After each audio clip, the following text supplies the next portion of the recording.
નથી. અનેક ગામડાઓ એનો વિરોધ કરી રહ્યા છે અને એમાં આપણે પણ આવી ગયા. આજે આ લોકશાહી દેશ છે અને લોકશાહી દેશની અંદર દરેક વ્યક્તિને બોલવાનો સ્વતંત્ર અધિકાર છે. અને આપણો જે આ જે દેશ છે ને લોકો દ્વારા ચાલતો દેશ છે, કોઈ વ્યક્તિ દ્વારા ચાલતો દેશ નથી. એટલે જ્યારે અમુક એવા વ્યક્તિઓ સત્તા પર આવી અને અનેક લોકોનો અભિપ્રાય લીધા વગર ખાલી મેન લોકોનો અભિપ્રાય લઈને આજે નવું જે કંઈક વસ્તુ કરવા માટે જતા હોય ને ત્યારે ઘણા બધા લોકોનો વિરોધ ઉઠી જાય છે. અને બધાના સહમતિ જ્યારે બનતું હોય ને કોઈ પણ કાર્ય સહમતિ સંપ દ્વારા બનતું હોય ને તો કોઈ વિરોધ કરી શકે એમ નથી. પણ આજે ગુંદી તાલુકો જો બને આપણો,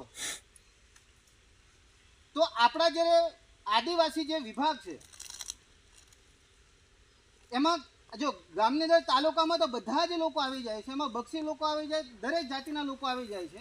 પણ જ્યારે ટ્રાઇબલ એરિયા આવે, આપણો જ્યારે આદિવાસી વિસ્તાર આવે ત્યારે ઘણા બધા ઓછા ગામડાઓ છે. એમાંથી 10 થી 15% જ આપણો વિસ્તાર આવી શકે એમ છે. આમ તમે કેલ્ક્યુલેશન તમે જોવા જશો ને ગામડા, બાકી બધો જ વિસ્તાર એ આમ બીજા બધા જે ગામડાઓ છે ને એ બધો જ વિસ્તાર આપણો બક્ષી પંચમાં આવે છે. અને જ્યારે નવો તાલુકો બનશે, આપણા ઘોઘંબા તાલુકામાંથી નવો તાલુકો બનશે તો આપણા જે લોકોને પણ ઘણી બધી પ્રકારની તકલીફ ઊભી થાય એવું છે. કારણ કે આપણા સમાજના મોટા ભાગના જે લોકો છે મજૂરી વર્ક કરીને જીવે છે.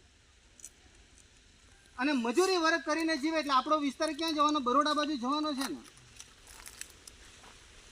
હવે મજૂરી કરવા માટે આપણે બરોડા જતા હોય, જો ઘોઘંબા આપણે બરોડામાંથી પણ જો એક દિવસ રજા પાડીને આવીએ ને તો પણ આપણે ઘોઘંબા એક દિવસ કામ પતાવીને પાછા બરોડા જતા રહીએ. તો એ દ્રષ્ટિએ પણ વિચારીએ તો આપણા લોકોને સારું પડે એવું છે ઘોઘંબા તાલુકો.